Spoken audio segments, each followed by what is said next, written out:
신앙 고백 드림으로 기도회를 시작합니다.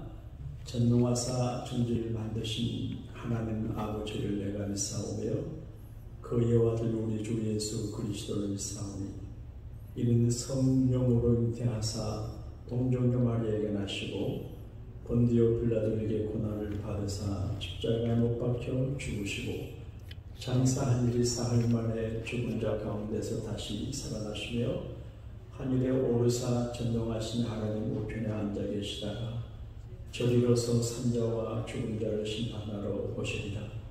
성령을 믿사오며 거룩한 공예와 성도가 서로 교통하는 것과 죄를 사하여 주시는 것과 몸이 다시 사는 것과 영원히 사는 것을 믿사옵나이다. 아멘.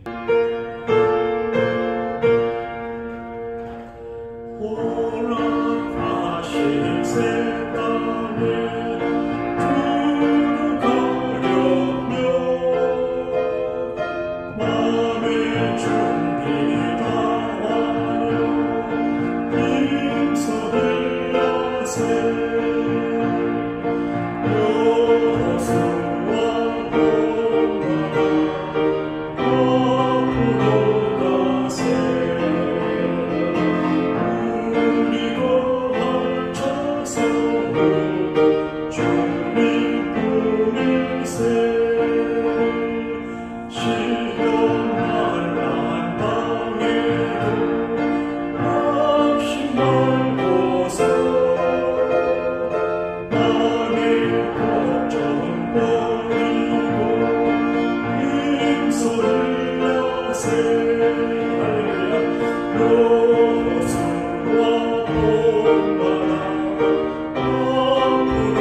부모는 자기 자녀들이 복스럽게 잘 살기를 바라고 기도하고 후원을 하는 것처럼 우리 하나님 아버지는 세상을 살아가는 저들을 불쌍히 보시고 축복의 복지, 약속의 땅, 가난 복지 생활을 하게 하시려고 우리를 죄악에서 이끌어내시고 긴 광야 여정을 통과하게 하시는 줄로 믿습니다.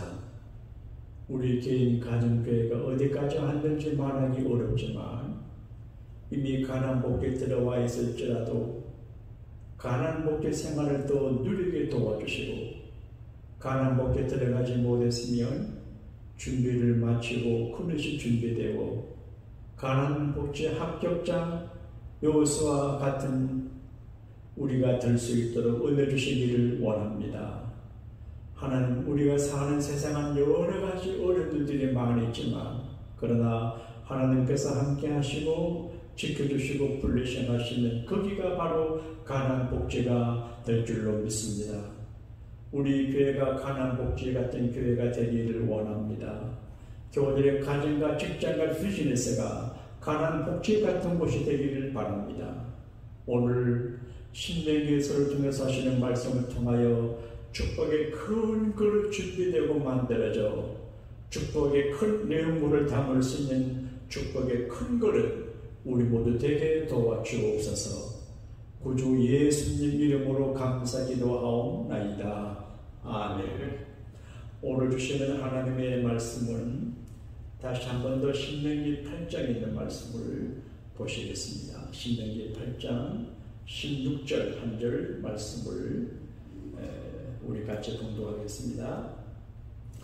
내 조상들도 알지 못하던 만나를 강야에서 너에게 먹이신다니 이는 다 너희를 낮추시며 너를 시험하사 마침내 내게 복을 주려 하심이었느니라.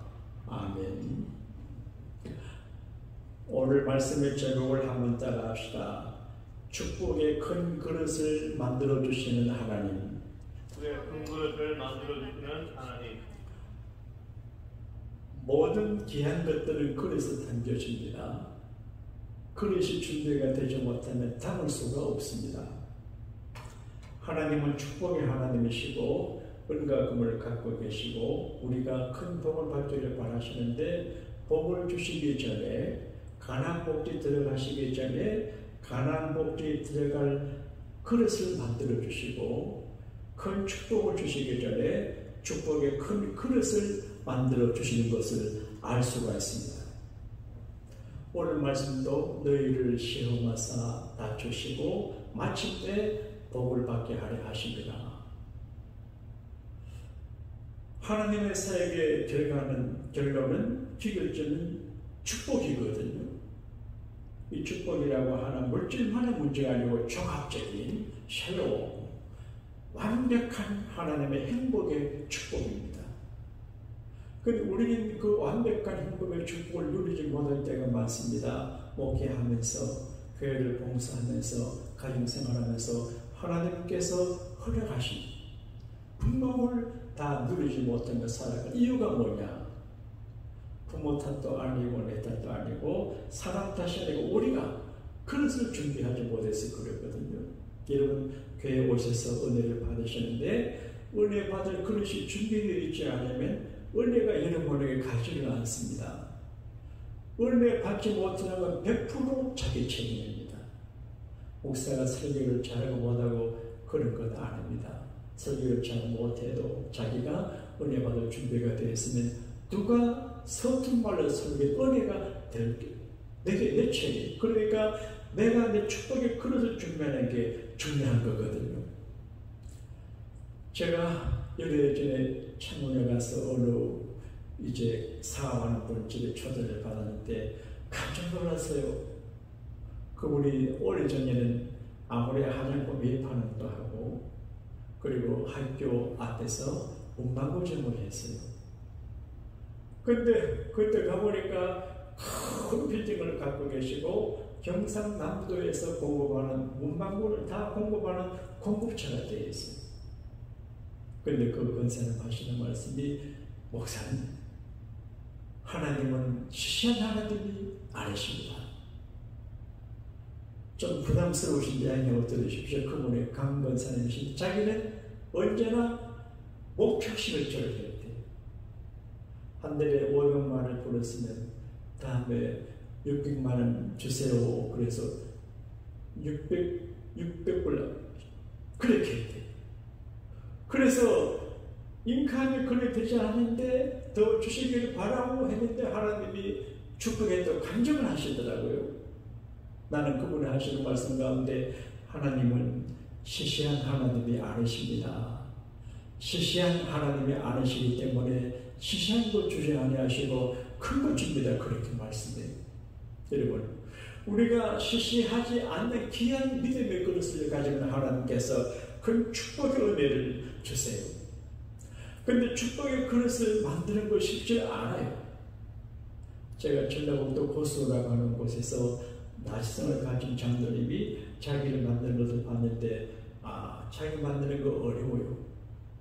다 만들어내가지고 멀쩡한데도 자기 마음에 안 들면 다 부셔버려요. 작품으로 상품으로 내는 건 몇 개 되지 않아요. 하나님께서 우리 교회 안에 많은 교우들이 계셔도 그 하나님 보시기에 모두가 다 큰 축복의 그런 완성품은 안 되는 것 같아요.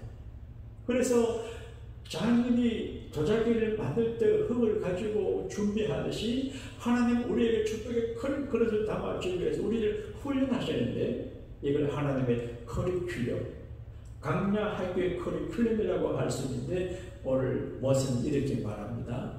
너를 낮추시고 낮춰요. 높은 자리에 있으면서 겸손한 것은 아름답지만 낮춰서 부끄럽고 초라하고 하는 것은 괴로운 일이에요. 그러니까 겸손할 수 없어요. 낮추시니까. 갑자기 뚝 떨어지니까 겸손할 수가 없어요. 그래서 낮추셔요. 요건 사람들이 나를 낮추거든 내가 겸손했다고 생각하나 그렇게 말해요. 다른 사람이 나를 좋게 평가할 적에 내게 문제가 있구나 자기를 따라보란 말이죠. 하나님이 낮추세요. 그래서 겸손한 그릇을 만들어요. 이제 우리가 잘 살고 돈 벌고 양식이 풍부할 적에 내 힘으로 잘 됐다고 생각해서 하나님 앞에 겸손하지 못하고 하나님 잊어버리고 걱정하는데 낮추시는 거예요. 아예 자기를 낮추는 하나님 낮추지 않아요. 낮출 수가 없잖아요. 근데 조금 잘 되고 많이 배우고 유명해질 때 자기를 높이면 하나님이 낮추시는 거예요. 그러므로 지혜로운 사람은 하나님이 나를 낮추실 필요가 없도록 완전히 바닥에 낮추시고 겸손해요. 제가 이번에 어느 목사님과 좀 가까이 지나게 되는데 그분 나하고 학번이 같아요. 근데 그분은 기도할 때 인사할 때 습관적으로 90도로 해요. 처음 보는 사람은 그분이 겸손하다 생각해요. 또 겸손해요. 그래도 근데 그러니까 낮춰버리니까 사람들이 이제 좋아하더라고요. 저는 인사할 때 90도를 잘 못해요. 이렇게 하는데 근데 더 사람들이 하나님이 낮추실 필요가 없도록 낮아지는 그럴 일이 없는데 이제 좀 살만하고 유명해지고 대학 총장이 되고 국회의원 되고 보리사 되고 자녀들이 잘 되고 그럴 적에 거기를 두면 하나님 낮추셔요. 그래서 겸손의 축복의 그릇이에요. 그리고 이제 가난하게 만드세요. 양식이 너를 줄이게 너를 낮추시고 줄이게 하시고 양식이 풍부하고 돈이 많은데 갑자기 돈벌이가 안 돼요. 뭘 양식이 없어요. 줄이게 하세요. 오늘 오전 예배를 마치고 식사를 조금 하고 남겨진 저녁에 먹으려고 뒀는데 또 오늘 이 어떤 분들이 또 신방을 갔다 오고 또 저녁 예배를 준비하기 위해서 남겨진 도시락을 어떻게 먹을까 고민하다가 보니까 새 도시락이 있어요. 안 먹은 도시락. 얼마나 반갑든지 누가 갖다 놨어요. 그래서 배고파서 어떡하나 싶었는데 밥 먹으면서 내 혈색이 좋아 보이지 않아요? 그러니까 줄인다고 하는 것은 힘들거든요. 하나님께서 가난으로 낮추신다는 거예요. 그리고 시험을 해요. 마음 테스트를 해요. 제가 정말 나를 사랑하냐? 가난할 때는 주여 주여 하다가 좀 부자가 되면 부자가 되어도 변치 않고 나를 사랑하냐? 이걸 시험하기 위해서 낮추기도 하고 세우기도 하신다는 거예요. 그래서 마음에 하나님의 시험에 합격해야 돼요. 이 사람 믿을 만하다. 합격해야 축복하신다는 거예요. 근데 그래도 불구하고 우리가 깨닫지 못한 잘못하면 징계를 하신다는 거예요.